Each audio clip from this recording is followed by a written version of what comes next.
영혼이 동물로서 이 세상 어디에선가 영혼 자신의 삶을 살아간다고 생각하는 것은 멋진 상상이다. 이 영혼은 그 사람과 독립되어 있다. 영혼이 경험하는 것을 사람은 알 수가 없지만, 그러나 사람과 그의 영혼 사이에는 어떤 관계가 존재한다. 다와다 요코의 에세이집 영혼 없는 작가 중 한 구절입니다. 영혼이 따로 있다면 가장 좋을 것 중에 하나는 여행을 가는 것입니다. 분리된 영혼이 내가 없는 방방곳곳을 돌아다닌다는 상상, 여러분도 느껴지시나요? 안녕하세요. 문장의 소리 DJ 최민석입니다. 네, 청취자 여러분들, 이 함성 소리가 반갑고도 낯설게 느껴지실 거죠? 오늘은 저희가 문장의 소리에서 찾아가는 문학교실이라는 컨셉으로 종종 공개 방송을 하는데요. 그 일환으로 경기도 화성에 있는 노작문학관까지 찾아왔습니다. 따뜻하게 맞아주신 여러분들 감사드리고요. 노작문학제는 노작 홍사용 시인을 기리기 위해서 벌어지고 있는 축제입니다. 이 축제 현장에서 아무래도 제가 말을 길게 하는 것보다는 음악만큼 좋은 게 없겠죠. 그래서 이 자리를 축하해주기 위해서 먼 곳에서 온 그 뮤지션을 소개하고자 합니다.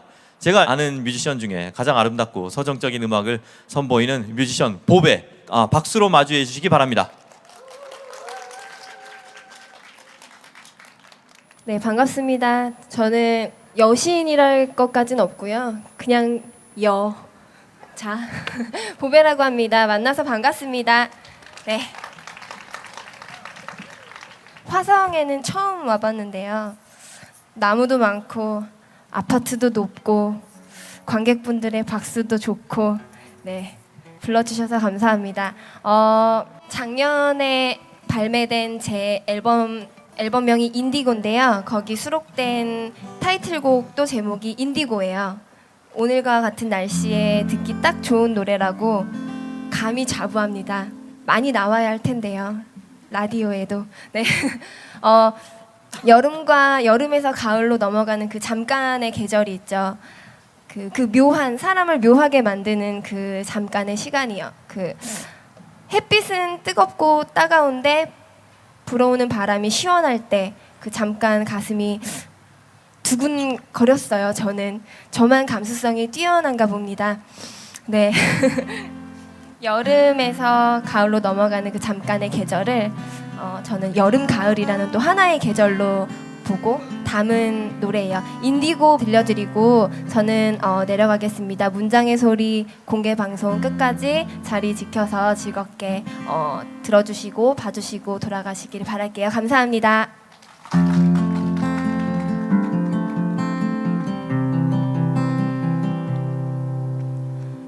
꾹꾹 눌러 쓴 일기장 속에 뜨거웠던 여름이 묻어왔던 날들이. 네, 수고해주신 보배 양과 기타리스트 황성중 군에게 다시 한번 뜨거운 박수 부탁드립니다. 감사합니다. 저희가 공개 방송이라서요, 녹음을 위해서 세팅되는 시간이 조금 필요합니다. 바람 닮은 새처럼 날아오를래 저 너머 그곳에 내가 숨겨놓은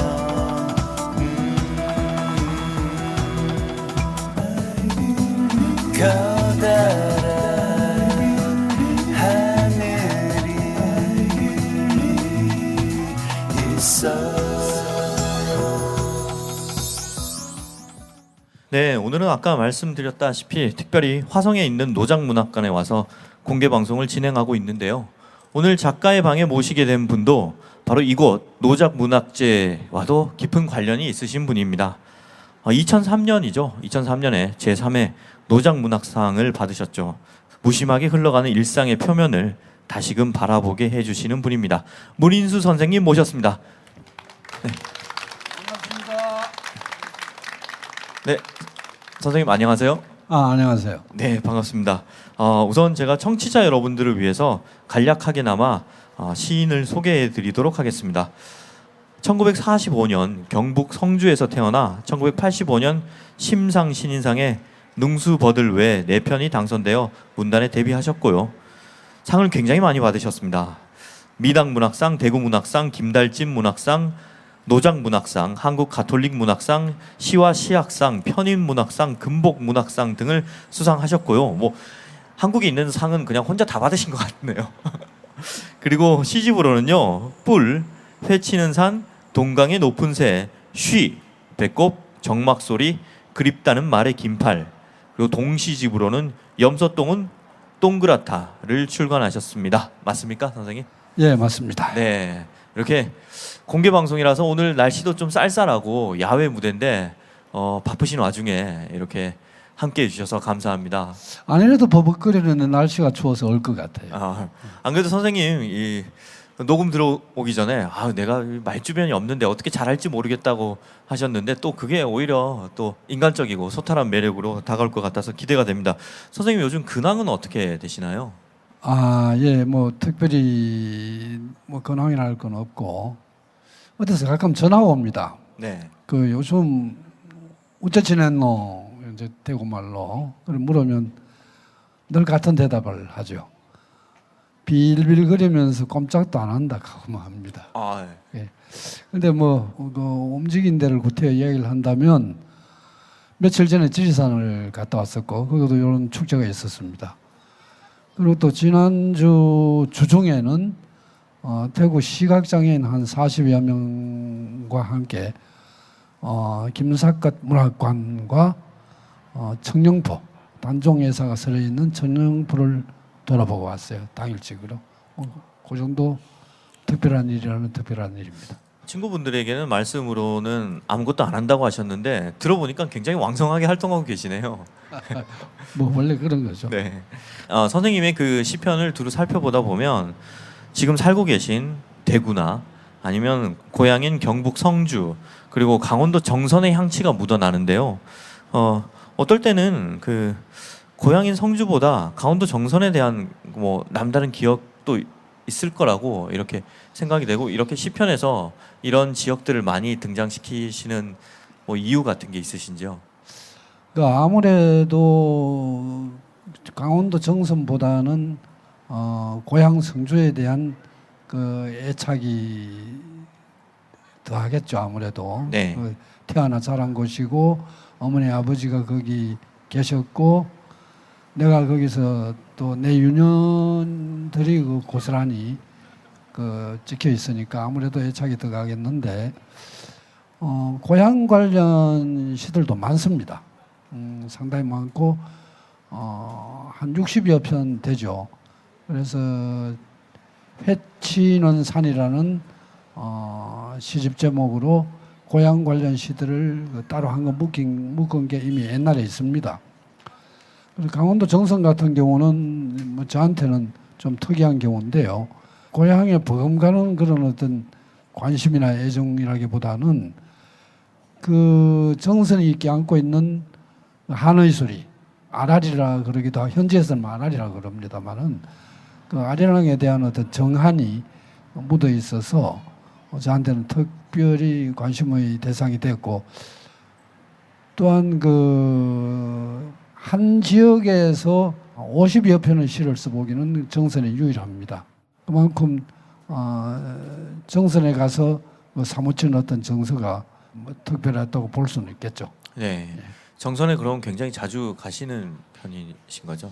지금은 도통 안 가는 편입니다만은 1990년도에 처음으로 한번 가봤다가 거의 뭐 우연히 갔더랬습니다. 갔다가 여기 뭐가 있다 싶어서 빠지게 됐죠.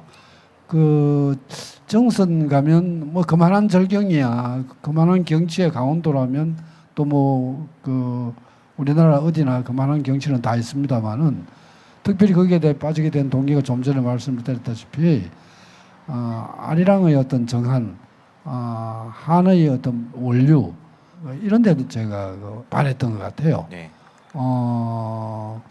정선 가면 하늘 새뱀이라 그러죠.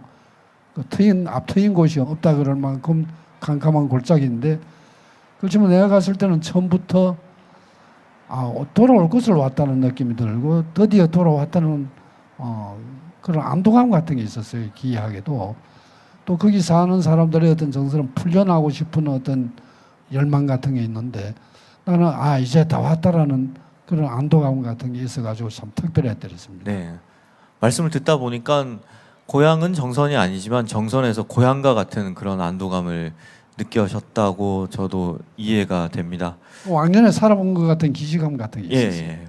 그런 걸 저도 이제 옆에서 그냥 저한테도 그런 느낌이 전달이 되네요. 그리고 선생님께서는 이제 부록을 넘기신 나이에 등단을 하셨음에도 불구하고 미당 문학상, 김달진 문학상, 노작 문학상 등을 두루 수상하시면서 전성기를 구가하셨는데요. 이렇게 꾸준히 창작력을 유지하실 수 있는 그 방법이 궁금합니다. 그런데 방법이 있다면 그 방법을 배워서 못할 사람이 없겠죠. 네. 그런데 공부나 또는 작품을 하는 데 있어 가지고는 그 성과 여부와는 상관없이 자기가 빠지게 될 수 있는 길은 방법이나 공식이 따로 없다고 보고 있고, 제가 어떤 작품에서 어떤 성과를 괜찮은 성과를 올렸다, 성과를 봤다는 그런 말을 제가 직접 하면 웃기는 소리가 되겠지만은 어쨌든 그 문학을 계속 붙들고 있었다는 것은 재미였을 겁니다. 재미란 말이 상당히 가벼운 말이어서 누구한테 꾸중도 들었습니다만은 그래도 저는 재미가 없었으면 시에 안 썼을 거예요. 재미없이 어떻게 씁니까?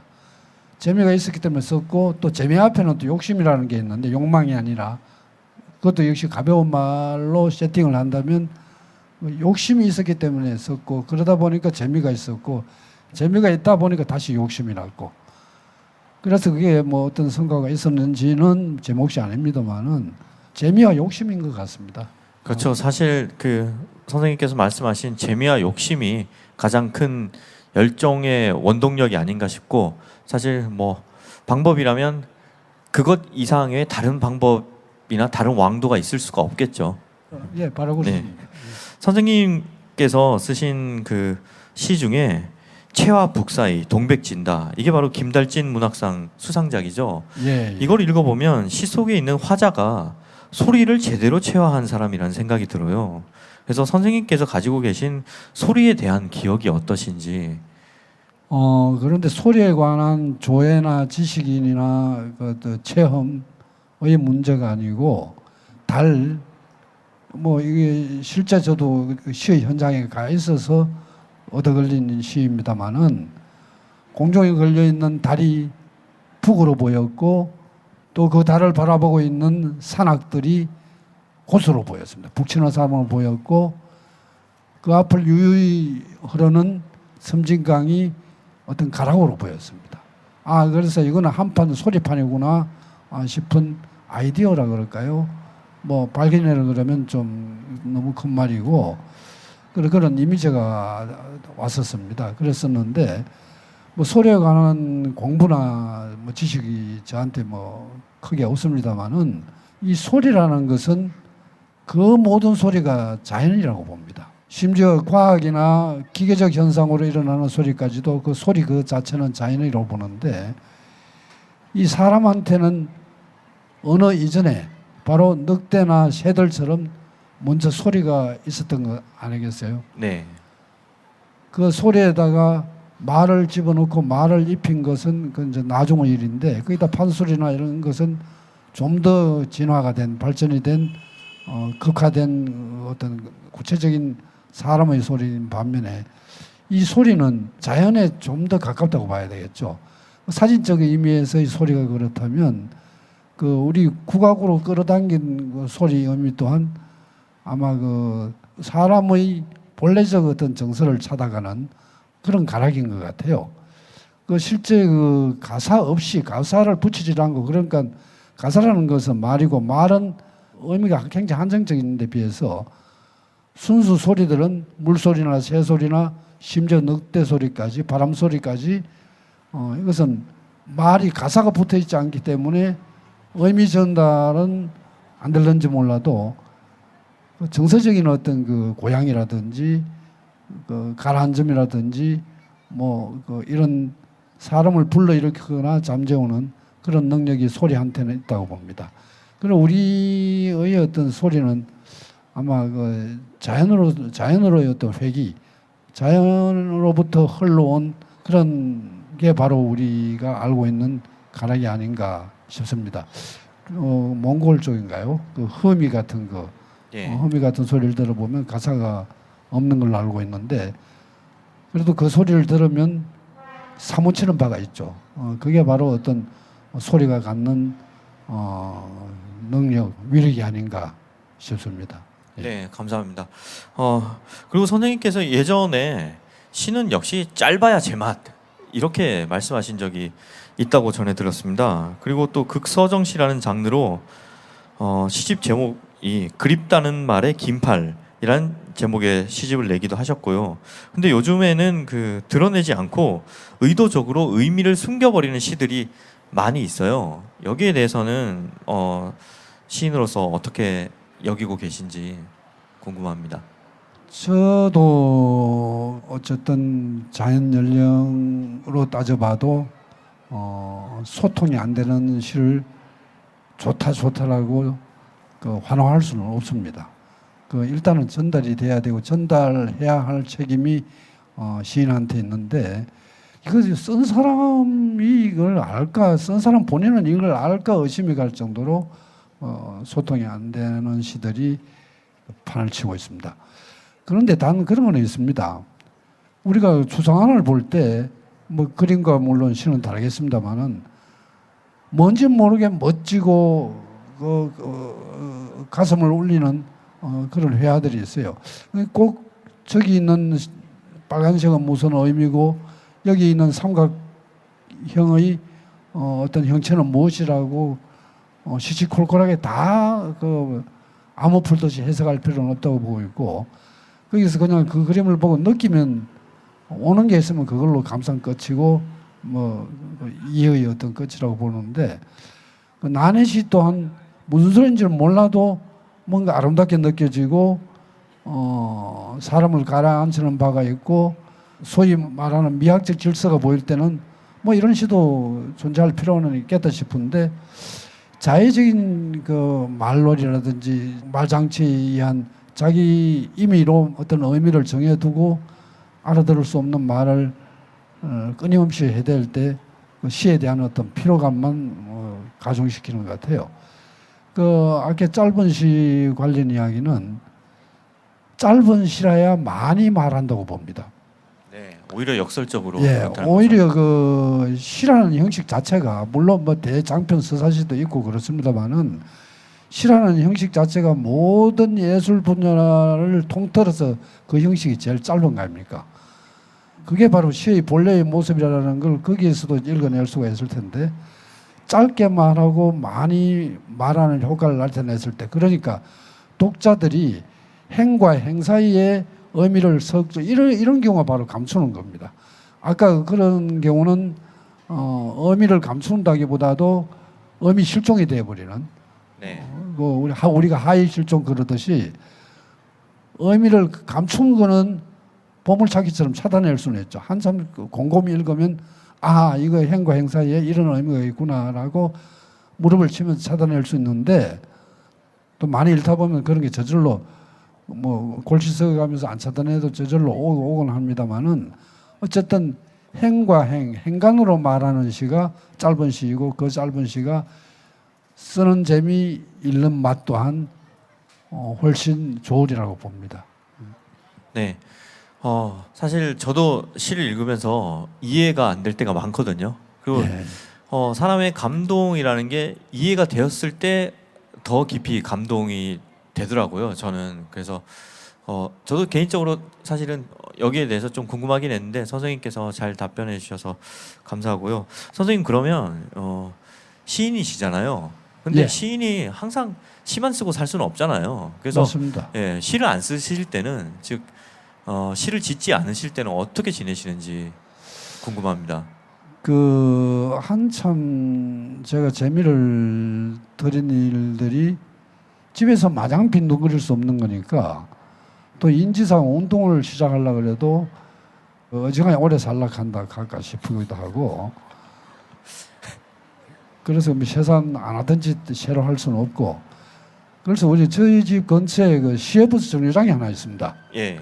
있는데 거기 가면 아 이거 구경할 게 참 많구나 싶었는 게 그 대합실 천정과 벽 사이에 이렇게 걸려 있는 쫙 진열되어 있는 행선지 표시가 있잖아요. 네. 행선지 표시가 쭉 있는데 거기 보면 지명이 여러 수십 개가 나오는데 아 그것들이 다 구경거리고 아 저기를 아무데나 찍어서 가봐야 되겠다 싶은 약간 아 그거를 구경하시면서 거기서 바로 예. 즉흥적으로 여행지를 예, 선택하시는 거예요? 그 백수다운 뭐 그런 생각을 했다고 그럴까. 그래 그날 당장은 못 가고 그 이튿날 와서 정말 행선지를 하나 골라봤어요. 이쁜 이름 또는 지명이 못난 이름, 마음에 예, 드는 예. 그냥 어감이 좋은 데를 선택해서 괴상한 지명도 괜찮죠. 아 계상해도 예. 괜찮고요. 예. 하여튼 처음에는 마음에 드는 그 예쁜 이름을 골라서 한번 가봤는데 가다가 엉뚱한 데 내렸어요. 그럼 이제 그게 그 여행의 목적이었으니까 그래 여행의 형식이라든지 행선지라든지 이런 걸 이제 깡그리 무시하는 그런 여행이라기보다는 소풍이죠. 예. 그 내가 나하고 말 걸어서 치는 장난질 같은 거 뭐 그런 건데 그런 식의 그 시간을 소풍을 꽤 자주 했더랬습니다. 이거 요즘 와서는 뭐 거의 몇 달이 걸쳐서 아직 한 번도 나가보지를 못했습니다만은 그래서 뭐그 짓을 좀 했었는데요. 그리고 앞으로 뭘 할 것이냐 그랬는데 앞으로는 좀 더 나이를 먹고 했으니까 시내버스를 자주 타야 될 일이 생길 것 같아요. 시내 버스요? 시내버스. 예. 근데 시내버스 노선을 좀 외워야 되겠다 싶어요. 그래 아무거나 닥치는 대로 타고 그 몇 번 버스는 어디서 어디까지 가더라 라는 걸 좀 파악을 하고자 그걸 몸으로 합니다. 터득하신다는 거죠? 예, 그 파악을 해서 그거는 뭐 큰 뜻이 있는 게 아니고 그저 누가 어디를 간다 그러면 야 어디를 가서 몇 번 타라라고 이제 뭐 우리 와이프한테나 애들한테 가르쳐 줄 수 있는 그런 사전 조사를 한번 해둘까 싶습니다. 버스 지식인이 되시겠네요. 예. 예. 안 그래도 예전에 여행이라는 쟁기질로 시를 써낸다 이런 말씀을 또 하신 적이 있다고 하더라고요. 그래서 저희 작가가 또 열심히 찾아봤는데 인도에 여행 다녀오신 이후로 인도에 관한 시를 또 쓰기도 하셨어요. 그래서 저희가 추정하기로는 여행을 하시면서 굉장히 많은 시적 영감을 받으시는 게 아닌가 이렇게 생각을 했는데 실제로는 어떠신지요? 사실입니다. 그런데 그 여행시라는 지적은 정말 마음에 안 들어요. 흔히 여행 흔적이 있으니까 여행시라고 막 규정을 하는데 그걸 분류해서 여행시라고 매겨버리는 건 나쁜지 불만이 왜 불만이냐면은 나는 그 여행지를 소개한 적이 없어요. 예.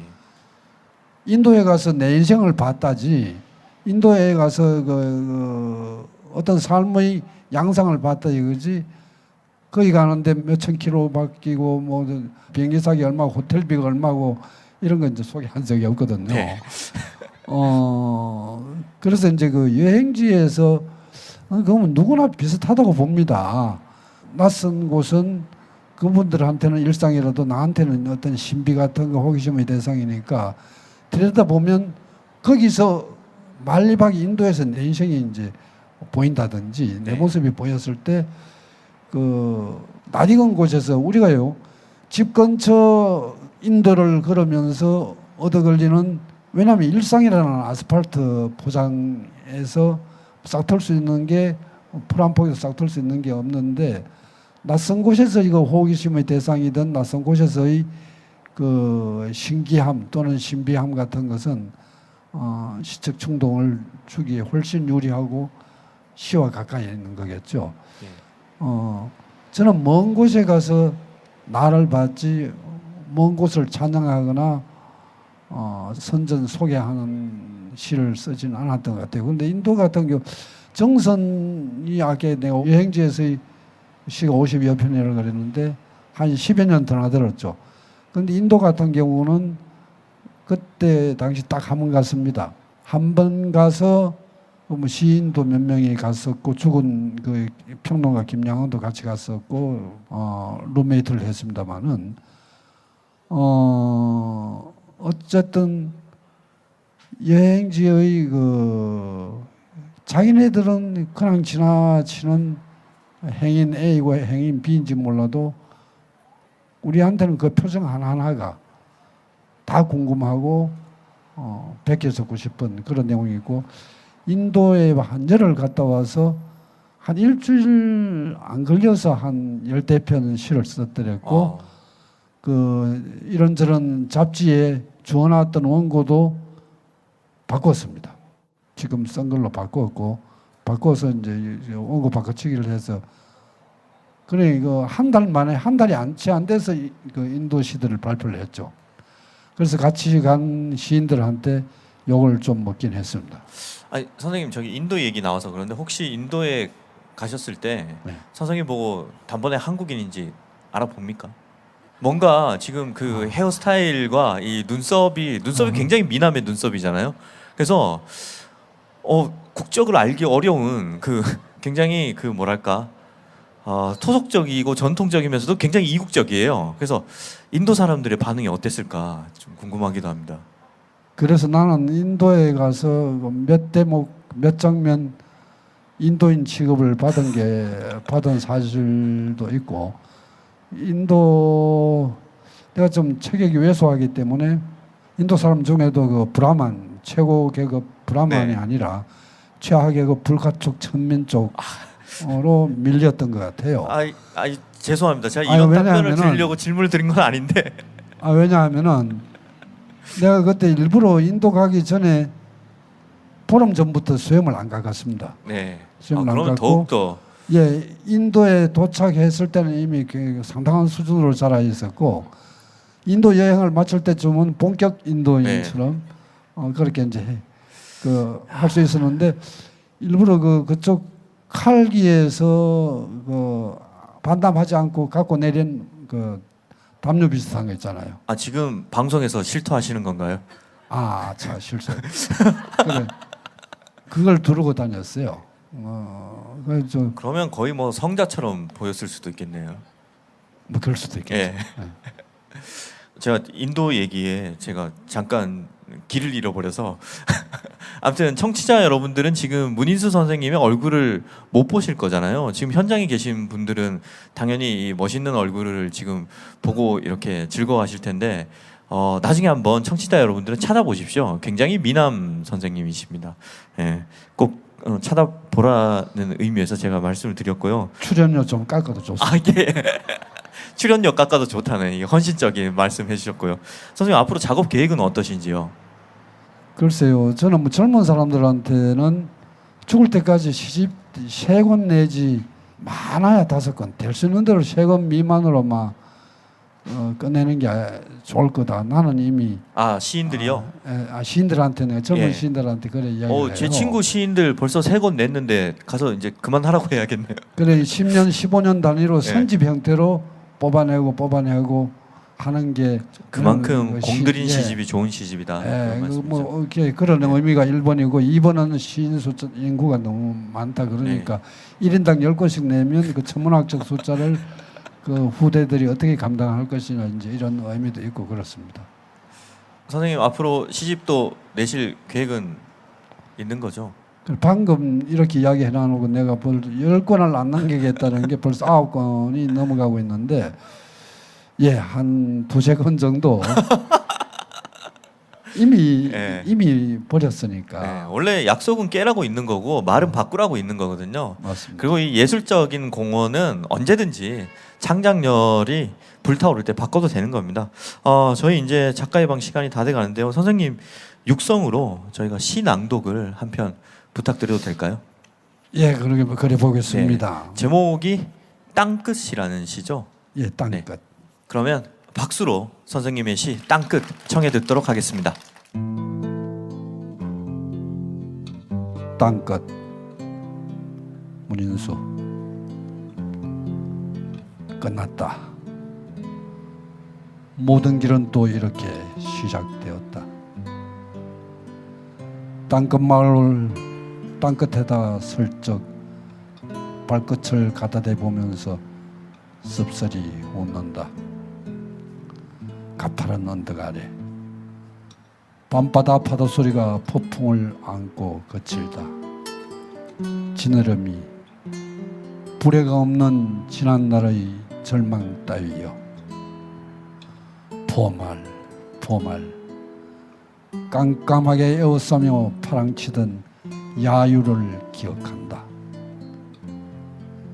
다시 출발하자고 막 돌아섰으나 질풍노도라는 말 혹은 말, 저놈의 기치, 저놈의 갈기를 잡고 올라타 본 적 없다. 폐허의 옷이란 이미 휩쓸고 간 세월이 끝내준 것이라고는 도대체 청춘뿐이다.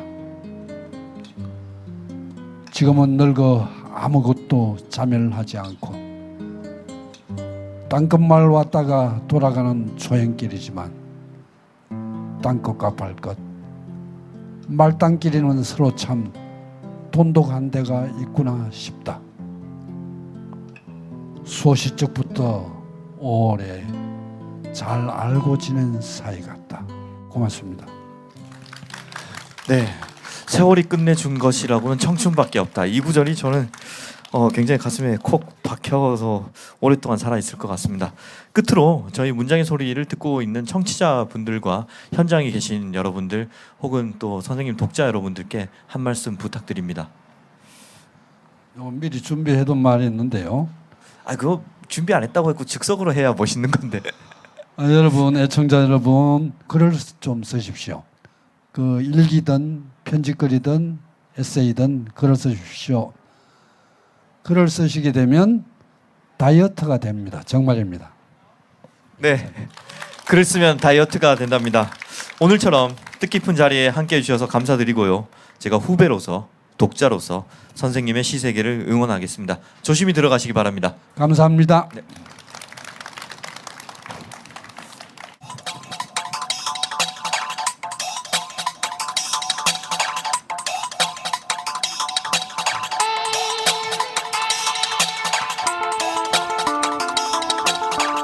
네, 이번 주에도 역시 흑인 문화와 문학의 접점을 확인하고 소통하는 시간, 귀의 코너 김봉현의 흑형 이야기, 시와 랩의 불가침 조약 코너입니다. 오늘 공개방송 특집인 만큼 오늘은 김봉현 음악평론가께서 뮤지션 한 분과 함께 오셨죠? 예, 지금 뮤지션 한 분이 왔는데 잠깐 화장실에 갔네요. 네, 이게 바로 현장 방송의 그렇죠. 묘미가 아닐까. 생방의 묘미를 일부러 타이밍 맞춰서 일단 지금 이분의 이름을 공개하지 맙시다. 알겠습니다. 청취자들을 위해서. 이분은 방광이 짧은 걸로. 이름을 들어보시면 이제 사람이 아니기 때문에요. 네. 좀 기대를 해주세요. 네. 짐승남인가? 네, 그렇습니다. 그러면? 네, 네, 네, 네. 일단 남자라는 게 밝혀졌네요. 네, 네, 네. 그러면은 일단 이분이 오시기 전에 오늘 주제에 대해서 잠깐 얘기를 해볼까요? 예, 일단은 저는 대중음악에 대해서 뭐 글을 쓰고 뭐 방송을 하고 있는 김봉현이라고 하고요. 좀 낯서실 수도 있는데요. 뭐 여러 가지 음악에 관련한 뭐 활동을 하고 있고요. 그리고 문학과 관련해서는 또 사실 시와 이 랩이라는 게 무관하지 않거든요. 예, 뭐 영미 시에서 뿌리가 있는 그런 문화가 랩이기도 하고 여러 가지로 공통점이 많기 때문에 시와 랩이라는 것의 공통점과 그런 것들을 좀 교차시켜서 말하고 글 쓰는 작업을 하고 있고요. 이번 지금 이 자리에는 이제 계시지 않지만 문장의 소리 방송에 연출을 담당하고 계신 김경주 시인과 제가 이 시와 랩의 여러 가지 그런 시를 뭐 랩으로 바꿔서 한다거나 랩의 가사를 이제 문학성에 초점을 맞춰서 낭독을 한다거나 뭐 이런 작업을 계속 하고 있습니다. 네. 아니 사실 원래 이 문장의 소리 청취자들이 들을 땐 김봉현 씨가 굉장히 거만한 컨셉이거든요. 근데 오늘 네. 이 현장에 나와서 굉장히 겸손해졌어요. 왜냐면 여기 1년에 한두 번 있을까 말까 하는 경우인데. 땅끝이라는 시를 듣고 지금 겸손해졌습니다. 네. 지금 맞습니다. 잠깐 네. 아까 문인수 선생님의 땅끝이라는 시가 워낙 명작이긴 하지만 네. 지금 이제 오늘 초대 뮤지션이 화장실 갔다가 돌아오셨잖아요. 네. 예. 자, 일단- 초대 뮤지션 소개 좀 부탁드립니다. 자기소개 부탁드립니다. 네. 네. 안녕하세요. 저는 그림 순수미술 활동도 하면서 뭐 음악 작업도 하고 있는 기린이라는 네, 아티스트입니다. 네, 잘 부탁드리겠습니다. 네, 기린 씨 반갑습니다. 제가 좀 표현하자면 뭐 댄스 가수로서 뭐 랩도 하고 노래도 하고 힙합 음악도 하고 있고요. 그리고 뭐 이 컬투쇼 다들 아시죠? 컬투쇼에 출연을 하고 뭐 로고송도 제작을 하기도 했고 또 그림도 네. 잘 그려서 화가로서 뭐 전시도 많이 하고 미국 진출도 꽤 하고 있습니다. 네. 일단 이태원 네. 진출부터 하시고요. 이태원은 이미 네. 다 점령했죠 이미. 기린 굉장히 귀엽게 생기지 않았나요? 네, 지금 한 분께서 네라고 우렁차게 고마워요. 대답해 주셨어요. 자, 오늘은 어떤 주제에 대해서 이야기를 나눠볼 네, 예정일까요? 오늘은 이제 공개 방송이라 좀 특별한 주제를 해야겠고 또 이제 관객분들께서 이제 저를 잘 모르시고 힙합에 특별한 관심이 없는 분들도 계실 수 있어서 좀 무엇 할까 생각을 하다가 이 힙합 뮤지션이고 래퍼였지만 시인이기도 했던 한 인물에 대해서 좀 소개를 해드리고 그리고 그의 시집을 좀 낭독도 하고 같이 이야기 나눠보는 시간을 꾸며봤고요. 예, 그 인물이 바로 투팍이라는 미국의 래퍼입니다. 네. 래퍼이자 시인인 네, 투팍. 네, 네. 네. 90년대 이후 힙합 문화에서 투팍은 빼놓을 수 없을 것 같아요. 네. 잘 모르시는 청취자 여러분들을 위해서 투팍에 대해서 좀 더 자세히 소개를 해주실 수 있으신지요? 사실 잘 모르시더라도 투팍이라는 이름은 한 번쯤 다들 들어보시지 않았나요? 아닌가요? 저는 알겠습니다. 들어봤습니다. 알겠습니다. 그 방송에서 간혹 그 투팍을 이제 투팩이라고 많이들 하시는데 투팍이 맞고요. 투팩은 두 가지 뭐 팩이라는 뜻이고요. 네. 그리고 이 레게로 말하자면 오늘 잘 안 통하네요, 역시. 예.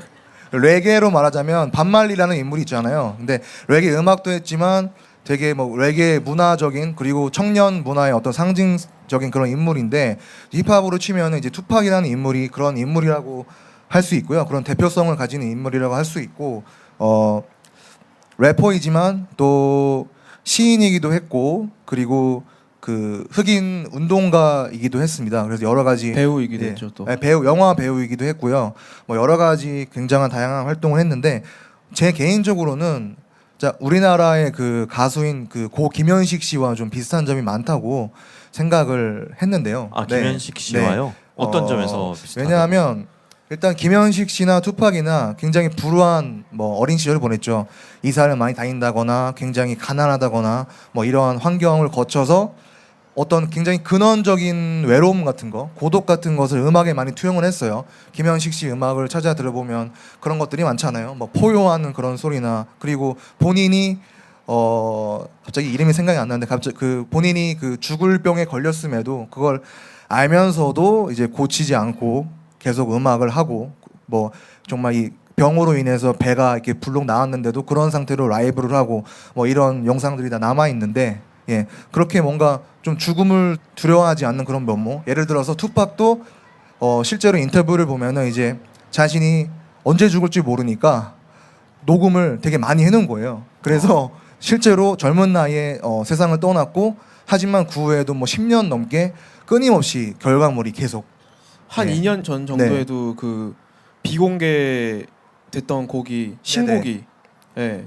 맞습니다. 유출이 되고 막 그런 사건이 있을 정도로. 네, 그렇죠. 그러고 보면 김현식 씨랑 비슷한 점이 있네요. 제가 네. 알기로는 김현식 씨도 병실에서 그냥 그 누가 후배가 병문안을 왔는데 갑자기 야 기타 줘봐 그러면서 기타를 옆에서 치고 노래를 하고 그걸 그냥 테이프 옛날 네. 테이프로 녹음을 했어요. 그 앨범은 제가 잘 알고 있죠. 예 예. 식배드 라이브라고 네. 병상 라이브 앨범인데요. 거의 죽기 직전에 그 후배가 병문안을 와서 부탁한 것을 그 간호사인가 그 직원분이 이렇게 녹음을 했고요.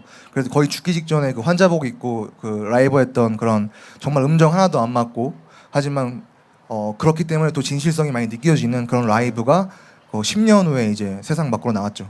요즘 연예인들 병문안 스토리랑 좀 더 네. 다른 이야기들이네요. 많이 다르죠. 네, 예. 그렇습니다. 네. 기린 씨가 오늘 이제 초대 손님으로 왔는데 네. 저희 다음 주에도 모시기로 했잖아요. 네네. 예, 예.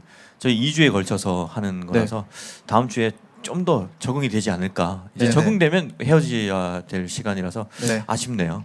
그리고 제가 듣기로는 네네. 투팍이 굉장히 불운하게 사망을 했다고 들었어요. 그렇죠. 투팍은 이제 71년도에 태어나서 그러니까 살아있으면 이제 42살 정도 됐는데 96년에 죽었습니다. 그러니까 우리 나이로 27살 정도에 이제 죽었는데요. 이제 총격전으로 인해 사망을 했습니다.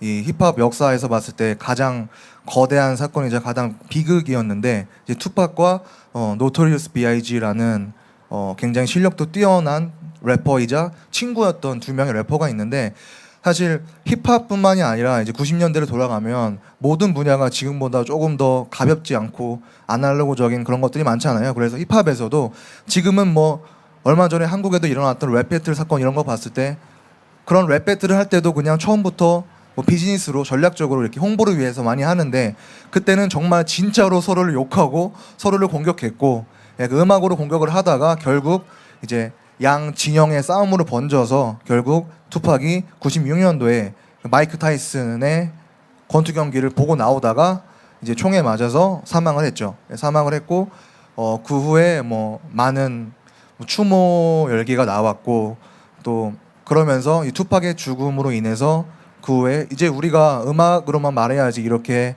희생을 치르면 안 된다라는 자성의 분위기가 조성돼서 건강한 좀 힙합씬이 되기도 했고요. 그렇습니다. 제가 96년도에 마이크 타이슨의 경기를 봤거든요. 저도 물론 봤습니다. 저는 TV로 봤죠. 네. 근데 그때는 제가 투팍을 몰랐어요. 근데 네. 그 경기가 끝나고 나올 때 투팍이 총을 맞고 이 세상을 떠났군요. 네. 그리고 부모님의 영향을 받아서 흑인 운동에도 힘썼던 걸로 알고 있어요. 예, 그 투팍의 어머니가 그 블랙팬더라는 그 흑인의 어떤 저항 단체, 청년 단체의 그 회원이었습니다. 그래서 어떤 뭐 뉴욕의 뭐 건물 테러 혐의로 이제 뭐 감옥에 갔다가 뭐 무죄를 선고받고 나오기도 하고 굉장히 그 저항 정신이 투철한 그 부모님이었는데요. 그 영향을 받아서 항상 어릴 때부터 흑인들의 처지나 뭐 이런 것들에 대해서 관심이 많았고 또 그 고등학교도 예술 고등학교에 나와서 뭐 시를 쓰거나 그림을 그리거나 다양한 예술 활동도 많이 보여준 인물이죠. 네. 그러면 우리 김봉현 평론가와 우리 또 기린 씨에게 투팍이 끼친 영향이 있다면 네, 기린님 먼저. 네. 저는 아까 그 김보윤 씨가 말씀하신 것처럼 그 당시에 투팍이랑 노토리어스 B.I.G라는 래퍼가 서로 이제 서로의 진영을 가지고 서로를 비하하면서 싸울 때 저는 사실 노토리어스 B.I.G를 좋아했어요. 더 투팍을 별로 좋아하지 않았어요. 응원하셨군요. 예. 네, 좋아하지 않았고 그의 음악을 공감하지 못했는데 오히려 나이가 한 살 한 살 먹을수록 투팍의 가사들이 이제 와닿는 면모들이 많더라고요. 또 더 뭐랄까 그 거칠기만 한 것 같은데 사실 안에 부드러운 면이라든가 아니면은 좀 더 뭐 깊이 성찰할 수 있는 부분도 있고 네 그런 부분들이 좀 더 나이를 먹으면서 그 공감을 하게 됐던 것 같아요. 네, 그 투팍의 그 문학적인 면모는 제가 다음 시간에 이제 시집을 보면서 본격적으로 얘기 나누겠지만 그 투팍의 노래 가사들만 봐도 뭐 예를 들어서 이 흑인 여성들에게 너희가 존중을 받기 위해서는 어떻게 행동을 해야 하는가 뭐 이런 노래들도 있었고요. 그리고 흑인 어린 남자 아이들이 뭐 자기처럼 되고 싶어하는 애들이 많은데 너희들은 나처럼 돼서는 안 된다라는 뭐 충고의 그런 노래말도 있었고요. 여러 가지 어머니에게 바치는 디어 마마라는 그런 노래도 있었고요. 뭐 그렇습니다. 네. 네, 감사합니다. 오늘 전반적으로 투팍에 대해서 이제 약간 들었는데요. 본격적인 이야기는 이제 다음 주에 하게 될 것 같고요. 네. 결국 래퍼뿐만 아니라 래퍼이자 동시에 미술, 음악, 연극 등 다양한 예술 활동을 통해서 흑인 문화의 뿌리 깊은 갈등에서 벗어나려 한 투팍의 생애에 대해서 오늘 알아봤습니다. 다음 주에는 투팍의 문학적 시심에 대해서 좀 더 깊이 있게 알아보도록 하겠습니다.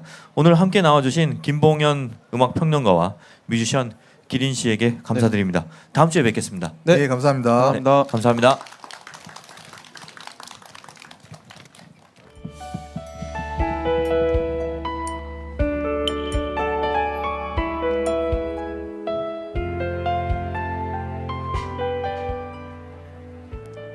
함께 해주신 청취자 여러분 감사합니다. 다음 주에 뵙겠습니다.